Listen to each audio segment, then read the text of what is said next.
तो इनकी आप अच्छे से प्रैक्टिस करिए, क्योंकि इसी पैटर्न पर आपको आगे भी आपकी एमपी एसआई और एमपी कांस्टेबल में पेपर में क्वेश्चन देखने को मिलेंगे। तो देखिए पहला क्वेश्चन यहाँ पर क्या बोला है कि दो पासे एक साथ फेंके गए, कुल 10 या अधिक नंबर आने की संभावना निम्न के बराबर है। दोस्तों देखिए यहाँ पर मैं जो आपके इजी क्वेश्चंस है उनको मैं शामिल नहीं कर रहा हूँ, जो आपके अच्छे लेवल के क्वेश्चंस है उन्हीं को मैं लेकर आ रहा हूँ, अच्छे लेवल के ही क्वेश्चंस को लेकर आ रहा हूँ, क्योंकि इजी क्वेश्चंस तो आप खुद से भी कर सकते हो।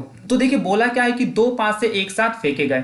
अब यहाँ पर देखिए इस टाइप के जब भी आप क्वेश्चन करो तो आपको जो है क्वेश्चंस की लैंग्वेज समझ में आना चाहिए कि आखिरी में बोला क्या है कि या तो कुल 10 या अधिक नंबर आने की संभावना क्या है, या तो 10 अंक का है या फिर अधिक नंबर आने की संभावना यहाँ पर क्या है, ये आपको यहाँ पर दोस्तों बताना है। तो देखिए दो पासे हैं, ठीक है, तो आपको पता है कि पासे में जो है टोटल नंबर कितने होते हैं। तो देखिए एक से लेकर तो आपके कहाँ तक होते हैं 1 2 3 4 5 और 6, टोटल आपके कितने नंबर होते हैं 6 डिजिट होते हैं, है ना।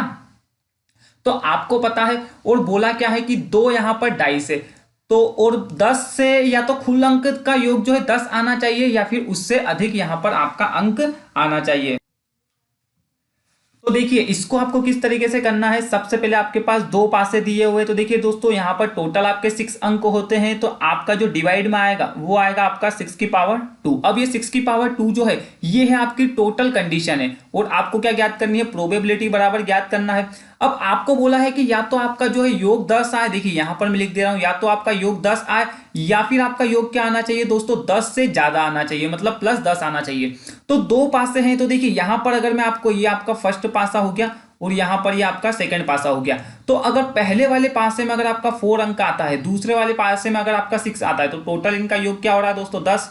तो एक कंडीशन तो आपकी ये बन गई। दूसरी कंडीशन क्या होगा कि फर्स्ट वाले पासे में आपका 6 आएगा, सेकंड वाले में आपका क्या आएगा 4 आएगा, तो ये टोटल कंडीशन इसकी भी 10 हो गई, तो योग 10 आ रहा है। उसके बाद देखिए 10 आने की जो प्रायिकता है वो ये हो गई। उसके बाद यहां पर आपका क्या हो सकता है दोस्तों, यहां पर आपका 5 आ जाए और यहां पर भी आपका क्या आ जाए 5 आ जाए, क्लियर है। तो देखिए 5 + 5 तो ये भी आपका क्या हो जाएगा यहां पर 10 हो जाएगा। एक कंडीशन आपकी क्या बनती है दोस्तों, यहां पर आपका 5 आ जाए प्लस यहां पर 6 आ जाए, तो कितना हो जाएगा, या तो 10 आना चाहिए योग या फिर 10 से आपका ज्यादा आना चाहिए, तो ये कितना हो जाएगा 11। एक आपकी क्या बनती है कि या तो 6 आ जाए यहां पर या फिर 5 आ जाए, तो भी क्या हो जाएगी आपकी 11 हो जाएगी, जो कि 10 से ज्यादा है। या फिर एक कंडीशन ये बनती है कि 6 + 6 तो बराबर आपका कितना हो जाएगा 12। तो देखिए इतनी सारी प्रायिकता आपकी बनती है। देखिए यहां पर बोला है कि कुल योग या तो 10 आना चाहिए या फिर अधिक, तो 10 से अधिक देखिए यहां पर 1 2 3 4 5 6, तो देखिए यहां पर कितनी आ रही है आपकी 6, तो इसको आप सोल्व करोगे तो कितना आएगा आपका 6, और देखिए 6 की पावर 2 यानी कितना हो जाएगा 36, तो इसको कैंसिल करेंगे तो कितना आ जाएगा दोस्तों 1/6। तो 1/6 आपका ऑप्शन, देखिए ऑप्शन नंबर फर्स्ट क्या होगा सही होगा। तो देखिए या तो यहां पर इस टाइप का क्वेश्चन बोला है, अगर यहां पर आपको सिर्फ इतना बोलता कि कुल 10 आने की प्रायिकता क्या है, सिर्फ 10 योग, तो देखिए फिर आपकी क्या हो जाती 1 2 3, क्योंकि देखिए यहां पर आपका 4 और 6 10, 6 और 4 10, उसके बाद 5 और 5 क्या 10, तो यहां पर फिर आपको क्या करना पड़ता 3 बाय यहां पर करना पड़ता 36। अब यहां पर मैं आपको प्रोबेबिलिटी से यहां पर थोड़ा सा मैं आपको बताता हूं। यहां पर आपको बोला है दो पासे, तो यहां पर हमने डिवाइड में क्या करा 6 की पावर 2। अगर यहां पर आपको 3 पासे बोलता तो हम 6 की पावर 3 करते, 4 पासे बोलता तो 6 की पावर 4 करते। उसी प्रकार से जितने भी पासे, क्योंकि यहां पर नीचे आपका आता है टोटल आपकी क्या आती है कंडीशन आती है।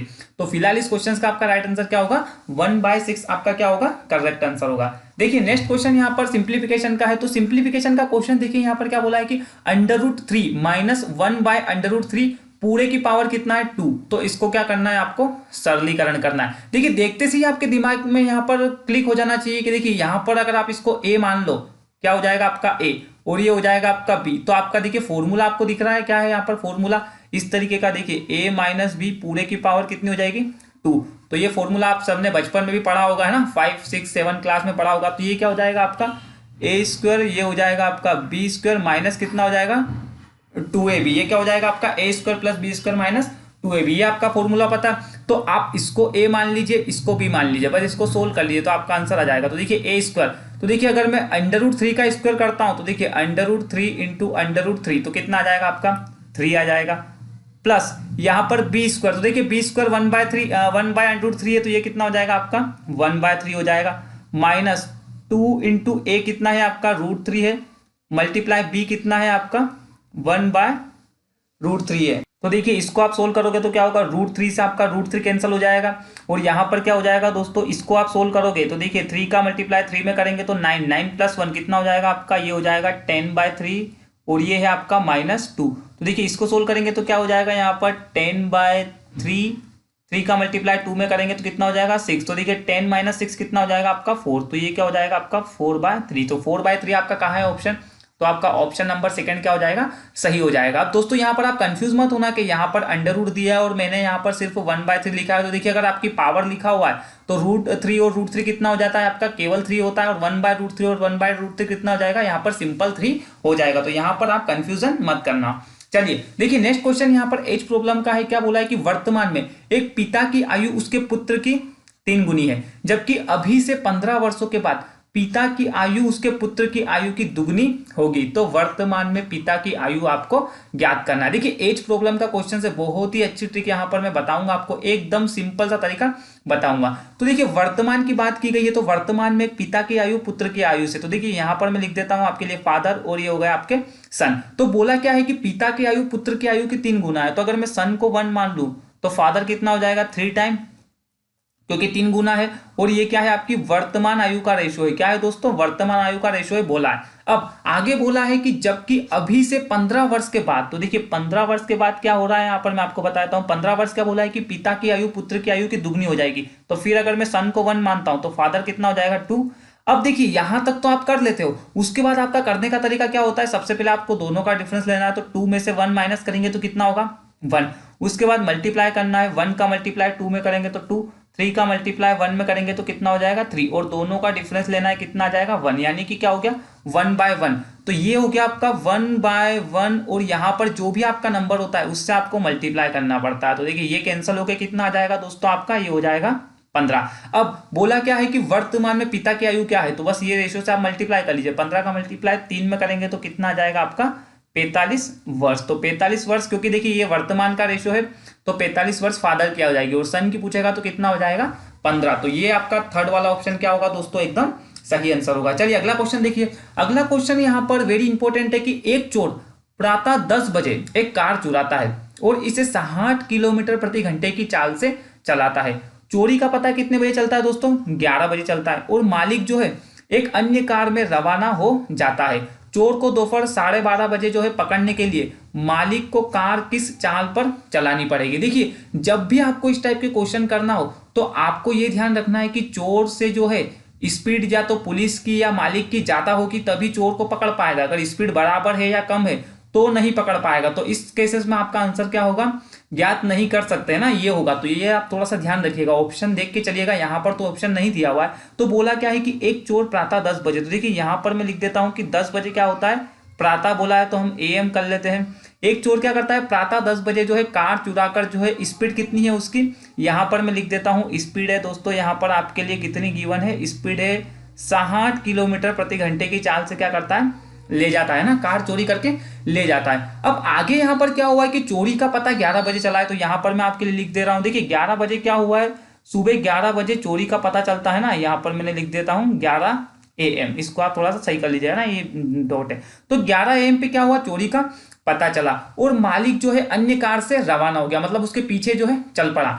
आगे क्या बोला है कि चोर को 12:30 बजे पकड़ने के लिए मालिक को अपनी स्पीड क्या करनी पड़ेगी, यानी कि आपसे सिंपल सा पूछा है कि मालिक की स्पीड क्या है।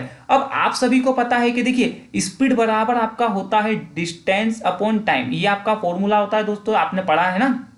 तो देखिए स्पीड ज्ञात करने के लिए आपके पास डिस्टेंस होना चाहिए और टाइम होना चाहिए, तभी आप स्पीड ज्ञात कर सकते हो। तो यहां पर आपको सीधा सा समझ में आ रहा है कि चोर को पकड़ना है आपको 12:30 बजे, और 12:30 बजे पकड़ने के लिए जो है मालिक की स्पीड क्या होनी चाहिए वो आपको ज्ञात करना है। देखिए सिंपल सा आपको मैं अगर फंडा समझाता हूं तो अगर चोर 10 बजे गाड़ी लेकर चला तो 11 बजे तक कितना चल जाएगा, वो 11 बजे तक चल जाएगा दोस्तों, वो 60 किलोमीटर चल जाएगा, क्योंकि 1 घंटे में 60 किलोमीटर की स्पीड है तो 1 घंटे में 60 चल जाएगा। फिर 11 से उसको 12 तक आने के लिए फिर से क्या करेगा दोस्तों, वो 60 किलोमीटर चलेगा, है ना। उसके बाद देखिए 12 से लेकर तो 12:30 बजे तक, अब ये आधा घंटा चल रहा है तो आधा घंटा चलेगा तो 30 किलोमीटर की दूरी चलेगा। यानी कहने का मतलब ये है कि चोर ने कितनी दूरी तय कर ली है, तो देखिए 60 और 30 यानी 60 और 60 120, 120 और 30 कितना हो जाएगा 150 किलोमीटर की। तो सिंपल से आपकी दूरी कितनी निकल के आ गई दोस्तों, यहाँ पर 150 किलोमीटर ये क्या आ गई दूरी आ गई। अब आपको पता है कि देखिए ये तो चोर तो चल पड़ा, अब यहां पर क्या हुआ, मालिक कब चलना चालू किया, मालिक ने चलना चालू किया 11 बजे। तो 11 बजे से लेकर तो 12:30 बजे तक कितना चला ये, 11 से 12:30 यानी कि 1.5 घंटा। तो समय इसने कितना लिया, यहाँ पर 1.5 घंटा समय लिया, 1.5 आवर ये क्या लिया इसने समय लिया। इतना आपको समझ में आया, सिंपल सा फॉर्मूला है। तो देखिए आपके पास हमने डिस्टेंस निकाल ली, समय निकाल लिया, तो आप स्पीड नहीं निकाल सकते, निकाल सकते हो। तो देखिए स्पीड बराबर आपका होता है डिस्टेंस अपॉन टाइम। तो डिस्टेंस में लिख देता हूं दोस्तों 150 और समय है आपका 1.5 घंटे। तो देखिए यहाँ पर जीरो हटाएंगे, दशमलव हटा के ऊपर जीरो, तो 15 से 15 कैंसिल हो जाएगा। तो आपकी जो है मालिक की स्पीड कितनी आ जाएगी दोस्तों 100 किलोमीटर पर आवर। ये देखिए यहाँ पर मैंने आपको बताया है, समझाया है, इसलिए मुझे इतना समय लगा। अदरवाइज मुझे खुद से करना होता तो मैं इतना आपको बता के यहाँ पर एग्जाम में देखें आपको यहाँ पर पूरा डायग्राम बना के नहीं बताना है, वो तो मैं आपको सिर्फ बता रहा हूँ, इसलिए इतना समय भी लग रहा है। तो देखिए यहाँ पर आपका ऑप्शन नंबर 4 क्या होगा, 100 किलोमीटर पर आवर जो है उसकी स्पीड हो जाएगी। चलिए अगला देखिए, यहाँ पर अगला बोला है, देखिए टैंक पाइप का क्वेश्चन है, पाइप नल और टंकी का क्वेश्चन से बोला क्या है कि एक टैंक 3/5 भरा हुआ है। क्या बोला गया है कि एक टैंक जो है वो 3/5 भरा हुआ है। पाइप ए 10 मिनट में टैंक को भर सकता है तथा पाइप बी जो है 6 मिनट में इसे खाली कर सकता है। यदि दोनों पाइप खुले छूट गए तो टैंक को पूरी तरह से खाली करने में कितना समय लगेगा, ये आपको ज्ञात करना है। देखिए इतनी प्यारी ट्रिक बताऊंगा मैं आपको, सिर्फ कॉन्सेप्ट पे ध्यान रखिएगा, पहले आप समझिएगा, अगर आपको समझ में आएगा तो बहुत ही इजी आपको लगेगा। सबसे पहले आपको पता है कि एक टैंक जो है 3/5 भरा हुआ है। तो देखिए यहाँ पर 3/5 क्या है, टैंक भरा हुआ है ना, ये मैं लिख देता हूं जिससे आपको समझ में आ जाए अच्छे से। ये भरा हुआ टैंक कितना है दोस्तों 3/5 है। अब आगे बोला है कि पाइप ए 10 मिनट में टैंक को भर सकता है। तो देखिए यहाँ पर मैं लिख रहा हूँ ए पाइप जो है 10 मिनट में भर सकता है। देखिए प्लस का मतलब आपका क्या हो जाएगा दोस्तों, भरने वाला पाइप है, तो 10 मिनट में भरता है। उसके बाद बोला है कि बी जो है 6 मिनट में क्या करता है दोस्तों, खाली करता है। तो माइनस का साइन लगा देता हूं मैं, जिससे कि आपको पता रहेगा कि खाली करने वाला पाइप है, ये कितने मिनट में खाली करता है 6 मिनट में।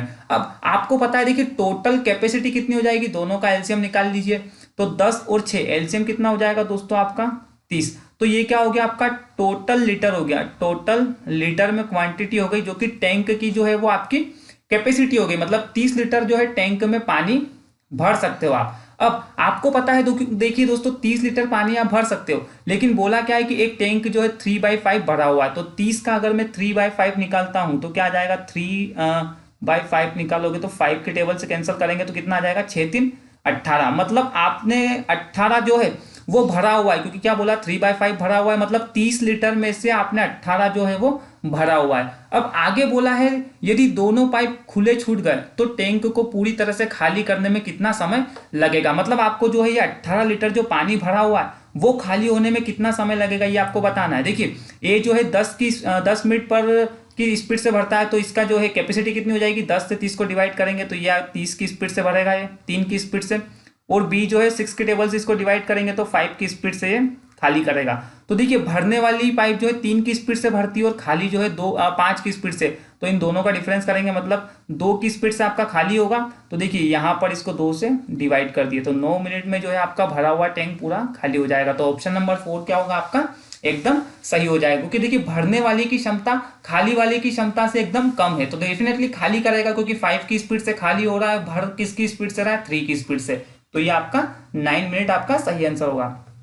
चलिए देखिए अगला क्वेश्चन, देखिए यहाँ पर क्या बोला है कि यदि दो संख्याएं, बोला क्या गया है, यदि दो संख्याएं तीसरी संख्या से 35% और 55% बड़ी है तो इन दोनों संख्याओं का अनुपात क्या है, ये ज्ञात करना है। देखिए यहाँ पर मैं आपको लिख के बताता हूँ, फर्स्ट, देन ये हो गया आपका सेकेंड, ये हो गया आपका थर्ड। बोला क्या है कि यदि दो संख्याएं तीसरी संख्या से, तो तीसरी संख्या अगर मैं 100 मानता हूं तो ये ज्यादा है तो आप 100 में जोड़ लीजिए, ये कितना हो जाएगा 135, ये हो जाएगा आपका 155। तो बोला है इन दोनों संख्याओं का अनुपात, तो देखिए इनका अनुपात आपको ज्ञात करना है। तो इनका अनुपात ज्ञात करेंगे तो क्या हो जाएगा, देखिए 5 2 10, 5 2 35, ये क्या हो जाएगा 5 3 15, 5 एकम 5, तो 27 31। तो 27 31 ऑप्शन देखिए, ऑप्शन नंबर 4 आपका क्या होगा दोस्तों सही आंसर होगा। अगला देखिए, अगला यहाँ पर एवरेज का क्वेश्चन से क्या बोला है कि 60 प्रेक्षणों का माध्य कितना है दोस्तों, 66 है।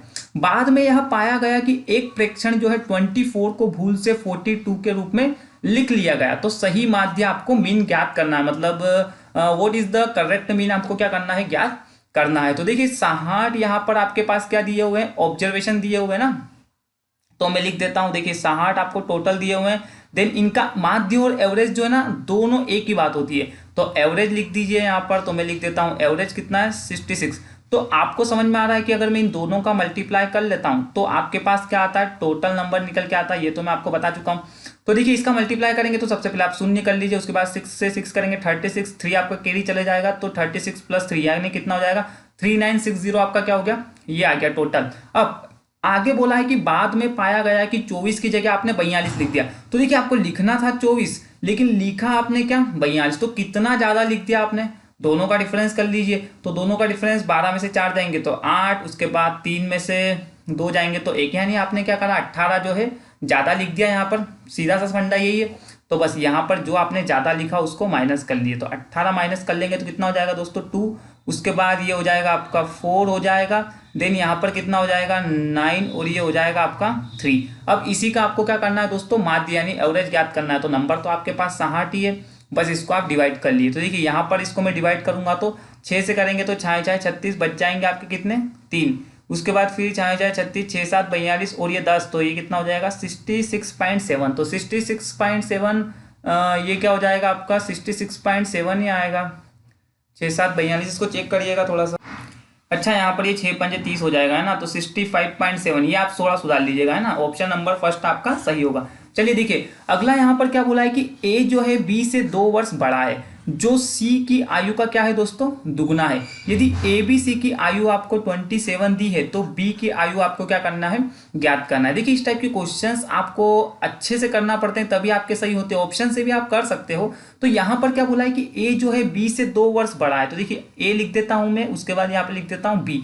तो ए जो है बी से 2 वर्ष बड़ा है, तो अगर मैं बी को एक्स मान लेता हूं तो ए ऑटोमेटिक क्या हो जाएगा x + 2 है। देखिए यहाँ पर गुना नहीं बोला है, टाइम्स नहीं बोला है, ये बोला है कि 2 वर्ष बड़ा है तो +2 करा। आगे बोला है जो सी का जो है दुगना है, जो सी की आयु का दुगना है। देखिए जो जहां पर लग जाता है ना तो वहां पर दोस्तों आपका सेकंड वाले आदमी के या पर्सन के बारे में बात की जाती है। तो क्या बोला है जो स्वयं सी की आयु का दुगना है, तो देखिए सी की आयु का दुगना है, तो अगर मैं सी को यहाँ पर x/2 कर दूं तो ये क्या हो जाएगा दुगना हो जाएगा, क्योंकि देखिए x तो है b है, अगर मैंने इसको आधा कर दिया तो ये आधा हो गया, तो ये ऑटोमेटिक क्या हो गया दुगना।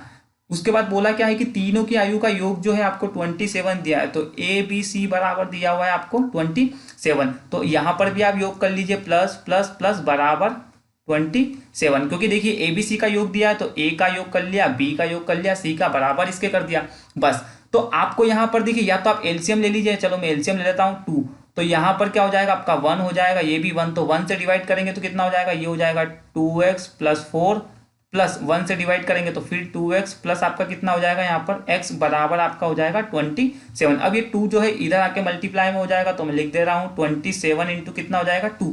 अब देखिए 2x प्लस x तो कितना हो जाएगा दोस्तों 5x प्लस कितना हो जाएगा 4। अब देखिए 27 इंटू 2 कितना हो जाएगा आपका 54 मतलब 54, और देखिए 54 और इधर कितना है आपका 5x + 4। तो देखिए इसको इधर लाएंगे तो माइनस का 50 हो जाएगा, तो 5x बराबर आपका हो गया 50। तो x बराबर कितना आ जाएगा दोस्तों आपका 10। तो x बराबर 10, तो बोला क्या है कि b की आयु, तो देखिए b की आयु मतलब कितना हो जाएगा x, तो देखिए ये आपका 10 हो जाएगा, ये आपका 5 हो जाएगा और ये आपका क्या हो जाएगा 12। तो देखिए अब आप क्वेश्चंस को सेट कर सकते हो। यहाँ पर बोला क्या था कि ए बी से 2 वर्ष बड़ा है, तो ये 10 है तो ये 12 हो गया। जो सी की आयु का दुगना है, तो देखिए बी जो है बी के बारे में बोला है तो सी की आयु का ये दुगना हो गया है ना, तो ये आपका आंसर क्या हो जाएगा, ऑप्शन नंबर सेकेंड जो है आपका एकदम सही आंसर हो जाएगा। चलिए अगला देखिए, यहाँ पर अगला बोला है कि x को एक कार्य का 1/3 भाग पूरा करने में, देखिए बोला क्या है कि x को एक कार्य का 1/3 भाग पूरा करने में 4 दिन लगते हैं, y को उसी कार्य के 1/6 भाग को पूरा करने में 3 दिन लगते हैं, z को उसी कार्य के आधे भाग को पूरा करने में कितने दिन लगते हैं 5 दिन लगते हैं, यदि तीनों इस कार्य को 3 दिनों तक साथ मिलकर करते हैं। बोला क्या है कि यदि तीनों इस कार्य को 3 दिनों तक साथ में मिलकर करते हैं तो बोला है कि x एवं z कार्य को रोक देता है, मतलब x और z जो है कार्य को रोक देता है। तो शेष कार्य को पूरा करने में y को कितना समय लगेगा। देखिए एक प्यारी सी मैं आपको ट्रिक बताऊंगा, बहुत ही इजी है। सबसे पहले आप समझिएगा, बोला क्या है कि x जो है एक कार्य का 1/3 भाग, देखिए यहां पर बोला है x जो है वो एक कार्य का 1/3 भाग, मतलब 1/3 भाग करने में कितना समय लगता है, 4 दिन। तो देखिए 1/3 भाग करने में 4 दिन लगता है, तो टोटल करने में कितना हो जाएगा, ये तो आपको समझ में आता है। 3 का इधर मल्टीप्लाई कर लेंगे तो x बराबर कितना आ जाएगा, आपको टोटल काम करने में 12 दिन लगेंगे, है ना। उसी प्रकार से देखिए y का कितना हो जाएगा, बोला क्या है कि y को उसी कार्य के 1/6 भाग को करने में 3 दिन। तो देखिए 1/6 भाग, तो देखिए 1/6 बराबर 3, तो 6 को इधर जाएंगे तो कितना टाइम लगेगा, इसको लगेगा 18 दिन लगेंगे। उसी प्रकार से देखिए बोला है कि z को जो है आधे भाग को पूरा करने में 5 दिन लगते हैं, तो अगर आधे भाग को पूरा करने में 5 दिन, तो पूरे भाग को करने में कितना हो जाएगा, डबल कर लीजिए 10 दिन। तो देखिए x किसी काम को 12 दिन, y 18 दिन और z जो है 10 दिन में करते हैं। ये आपको समझ में आ गया। तो सबसे पहले आपको क्या करना पड़ेगा, टोटल वर्क निकालना पड़ेगा। तो टोटल वर्क क्या होता है, आपका एलसीएम होता है, ये तो आपको पता है ना। तो देखिए 12, 18 और 10 एलसीएम कितना हो जाएगा दोस्तों, आपका 180 हो जाएगा। 180 क्या हो गया, एलसीएम देखते से ही पता चल रहा होगा आपको कि देखिए 12, 18 और 10, 180 एक ऐसी वैल्यू है या टोटल वर्क है जो है आपका दोनों से डिवाइड होगा। तो टोटल वर्क आपका कितना आ जाएगा, यहाँ पर 180 जो है आपका टोटल वर्क आ गया। अब देखिए यहाँ पर जो है x जो है 12 दिन में जो है 180, तो इसकी कैपेसिटी कितनी हो जाएगी, 180 को 12 से डिवाइड करेंगे तो ये क्या हो जाएगा, आपका 15 की स्पीड से काम करेगा। और ये 180 को 18 से डिवाइड करेंगे तो ये 10 की स्पीड से काम करेगा। और ये कितने की स्पीड से काम करेगा, 180 डिवाइड बाय 10, तो ये कितना हो जाएगा, आपका 18 की स्पीड से काम करेगा। ये क्या है, इन सभी की कैपेसिटी है, क्या है, कार्य क्षमता बोलते हैं, आप कैपेसिटी भी बोल सकते हो। तो ये क्या है, इनकी कार्य क्षमता। अब आगे यहाँ पर टोटल वर्क हमें कितना करना है, 180 करना है। आगे बोला है कि यदि तीनों इस कार्य को 3 दिनों तक करते हैं, तो देखिए तीनों 3 दिन तक कार्य करते हैं। ये 1 दिन का कार्य है आपका, 1 दिन में 15 कार्य करता है, ये 10 करता है और ये 18 करता है। तो तीनों का योग कितना हो जाएगा, 8 और 5 13, 43 हो गया। ये 1 दिन का काम है, तो 3 दिन का कितना हो जाएगा, मल्टीप्लाई कर लीजिए। तो ये हो जाएगा आपका 3 3 9 और ये हो जाएगा आपका 129। तो देखिए 180 काम करना है, जिसमें से आपने 129 कार्य जो है वो तीनों ने मिलकर कर लिया है। तो रिमेनिंग शेष काम कितना आ जाएगा, शेष काम लिख दे रहा हूं मैं आपके लिए, इन दोनों का डिफरेंस। तो ये हो जाएगा आपका 1, ये हो जाएगा आपका 5। कितना हो जाएगा दोस्तों, 5 हो जाएगा यहाँ पर। अब आगे बोला है, देखिए ये आपका क्या हो गया दोस्तों, शेष काम है ये, यानी कि रिमेनिंग आपका वर्क है। अब आपको शेष काम कौन करेगा, बोला है कि शेष कार्य को y कितने दिन में पूरा करेगा। तो देखिए y की एफिशिएंसी क्या है, 10, तो 51 डिवाइड बाय 10 करोगे तो कितना आ जाएगा, ये हो जाएगा आपका 5.1 डेज, यानी कि आपका ऑप्शन 4 क्या हो जाएगा, एकदम सही आंसर हो जाएगा। चलिए नेक्स्ट क्वेश्चन देखिए, यहाँ पर क्या बोला है कि राजू ने एक भैंस 10,000 रुपए में और एक गाय जो है 7,500 रुपए में खरीदा। उसने भैंस को तो 12% की हानि पर और गाय को जो है 20% के लाभ पर बेचा। तो लाभ अथवा हानि की प्रतिशतता आपको ज्ञात करनी है। देखिए सबसे पहले आपको बोला है कि भैंस को जो यानी बफेलो, यहाँ पर मैं लिख देता हूँ, बी लिख देता हूँ 10,000 रुपये ना। सबसे पहले हम अमाउंट लिख लेते हैं, कितना है 10,000 रुपये। और काव का जो है यहाँ पर मैं लिख देता हूँ सी, जो कि कितना है आपका 7,500।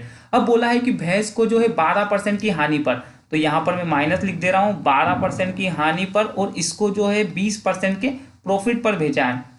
तो लास्ट में आपसे बोला है कि लाभ अथवा हानि की प्रतिशतता आपको ज्ञात करनी है। देखिए आपको पता है कि लाभ या हानि आपका कॉस्ट प्राइस यानी कि सीपी पर निकलता है, ये तो आप सभी को पता है, बताने की जरूरत नहीं है।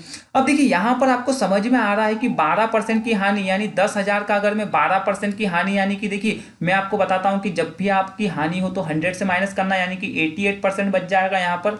और यहाँ पर लाभ है तो कितना हो जाएगा आपका 20% का लाभ हो जाएगा, यानी कि 120%। तो देखिए 10,000 का 88% निकालोगे तो कितना आ जाएगा दोस्तों, 8800 आ जाएगा। वही 7500 का 120% निकालोगे तो देखिए इधर निकाल लीजिए, अगर आपको प्रॉब्लम हो रही है तो देखिए 120%। इसको सोल्व करेंगे तो क्या होगा, 2 0 से 2 0 कैंसिल हो जाएगा, इनका आप मल्टीप्लाई कर लीजिए। तो देखिए इसका मल्टीप्लाई करेंगे तो 0, 12 पंजे 60 बच जाएंगे आपके, कैरी 6 बच जाएगा, 12 सत्ते 84 और 6 कितना हो जाएगा आपका, ये हो जाएगा 9,000। तो यहाँ पर मैं लिख देता हूँ 9,000। ये आपका क्या हो गया, प्रॉफिट हो गया। ये आपका एक तरीके से सेलिंग प्राइस हो गया, है ना। अब देखिए आपको पता है कि 10,000 और 7,500, तो टोटल आपने कितने दिए थे, ये सीपी हो गया आपका टोटल। एक तो भैंस का हो गया और एक गाय का हो गया, तो कितना हो जाएगा, ये हो जाएगा दोस्तों आपका 17,500, 17,500 रुपये में खरीदा और बेचने वाली प्राइस ये हो गई आपकी। तो देखिए यहाँ पर 9 और 8 कितना हो जाएगा 17,800। तो ये क्या हो गया आपका सेलिंग प्राइस, तो ये हो गया 17,800, हमने प्राइस में कन्वर्ट कर लिया। अब देखिए 17,500 में कोई चीज खरीदी और 17,800 में बेच दी, तो आपको लाभ कितना हुआ दोनों का डिफरेंस, तो दोनों का डिफरेंस कितना हो गया 300 रुपये। तो 300 रुपये का क्या हो गया प्रॉफिट। तो आपको परसेंटेज में प्रॉफिट बताना है, तो प्रॉफिट बराबर आपका होता है यहाँ पर प्रॉफिट लिख लीजिए कितना 300, और ये सीपी पे निकलता है ना, तो सीपी देखिए यहाँ पर क्या है 17,500, तो ये हो गया आपका 17,500 इंटू परसेंटेज में चेंज होगा तो 100। देखिए 2 जीरो से आपका ये 2 जीरो कैंसिल हो गया, 25 से इसको कैंसिल करेंगे तो 25 धाम 250, 250 और 2 बार 50, तो ये 12 बार कैंसिल हो जाएगा, और ये 25 सत्ते 175 यानी कि 12/7। तो देखिए 12/7 परसेंटेज अगर ये ऑप्शन में है तो ये भी सही है, अगर ये नहीं होगा तो फिर आपका क्या हो जाएगा 1 सही 5/7%। तो 1 सही 5/7%, देखिए ऑप्शन नंबर डी, तो ये वाला ऑप्शन आपका क्या हो जाएगा सही आंसर हो जाएगा। तो दोस्तों ये थे आपके प्रैक्टिस सेट का पार्ट नंबर 2, जिसमें हमने 10 क्वेश्चन जो कि आपके प्रीवियस ईयर एग्जाम से पूछे गए क्वेश्चंस, अगर आप व्यापम की या एमपी की किसी भी कॉम्पिटिटिव एग्जाम को प्रिपरेशन कर रहे हो तो इसी लेवल के क्वेश्चंस आपको एग्जाम में देखने को मिलेंगे। ये दोस्तों आपके अच्छे लेवल के क्वेश्चंस है, हालांकि इससे बहुत ही इजी लेवल के क्वेश्चंस आपके एग्जाम में पूछे जाते हैं। तो दोस्तों वीडियो कैसा लगा लाइक करिए, और चैनल को सब्सक्राइब नहीं किया तो सब्सक्राइब कर दीजिए, और आपकी कोई भी क्वेरीज है तो कमेंट बॉक्स में कमेंट्स कर दीजिए, और साथ ही साथ आप हमारे टेलीग्राम ग्रुप से जुड़ जाइए जिसका लिंक मैंने वीडियो के डिस्क्रिप्शन में दिया हुआ है, जहां पर मैं आपको नोट्स वगैरह कुछ भी जो भी अपडेट होगा तो वहां पर मैं आपको अपडेट देता रहूंगा। Thank you.